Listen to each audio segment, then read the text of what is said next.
আজকে অসাধারণ একটা ভিডিও আপনাদের সামনে শেয়ার করতে যাচ্ছি আপনাদের সাথে। এই জিনিসটা কি কেউ জানেন, হয়তো অনেকেই জানেন না। এটা অফিশিয়ালি কাজে ব্যবহার করা হয় যদি আপনি কোনো পেপার যদি হোল্ড করতে চান, হোল্ড করে ওটা ফাইল করে রাখতে চান, সেই ক্ষেত্রে ফাইলে রাখার জন্য যে পেপারগুলো হোল্ড করতে হয় এটা হলো মূলত ও হোল্ড করারই একটা যন্ত্র, যেটাকে পাঞ্চ হোল বলা হয়। দেখেন এটার ভিতর থেকে কী বের হলো, এগুলো দেখে প্রথম এক একজনে এক একটা ভাববেন। যদি আমি ওটার থেকে বের না করতাম তাহলে ফার্স্ট টাইমে যদি বলতাম যে এগুলো কী, আসলে কে বলতে পারবেন? দেখে বলার হয়তো বা ওয়ে ছিল না যে এটা আসলে কী। অনেকে মনে করবেন চিরা মুড়ি অথবা কিছু একটা, কিন্তু দেখেন অসাধারণ দেখতে জিনিসগুলা। যদি এগুলা ফেলে দিতে হয়,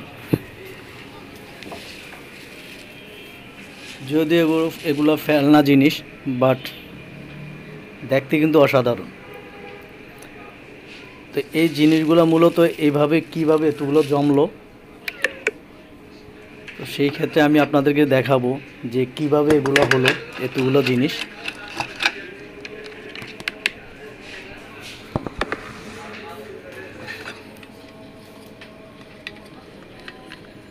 জিনিসটা হলো এই জিনিসটা অসাধারণ। পাঁচ হোল মেশিন এটা, বা একটা যন্ত্র স্টাপলারের মতো।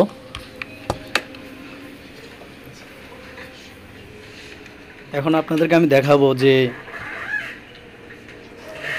কিভাবে পেপার পাঁচ হোল করার ফলে, হোল করার ফলে এই জিনিসগুলো ওটার ভিতরে জমা হয়, বা এই জিনিসগুলো এইভাবে তৈরি হয়, এইভাবে জমা হয় টুকরা টুকরা হয়ে ছোট ছোট একটা মুড়ির মতো বা চিরার মতো দেখায়।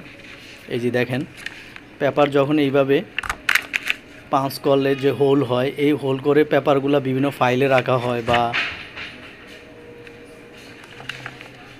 বিভিন্নভাবে সুতা দিয়ে এটাকে বেঁধে রাখা হয়। বিশেষ করে ফাইলে রাখার জন্য মূলত এই পাঁচ হোল দিয়ে হোল করা হয় পেপারগুলা। পেপারের মিডলে হোল করে, এই হোল করার ক্ষেত্রে যে পেপারগুলা মাঝখান থেকে ছিদ্র হয়ে, যে টুকরাগুলো ছিদ্র হয়েছে, এই ছিদ্রটুকু অংশের যে পেপারগুলা ওটার ভিতরে গিয়ে স্টোরেজ হয়,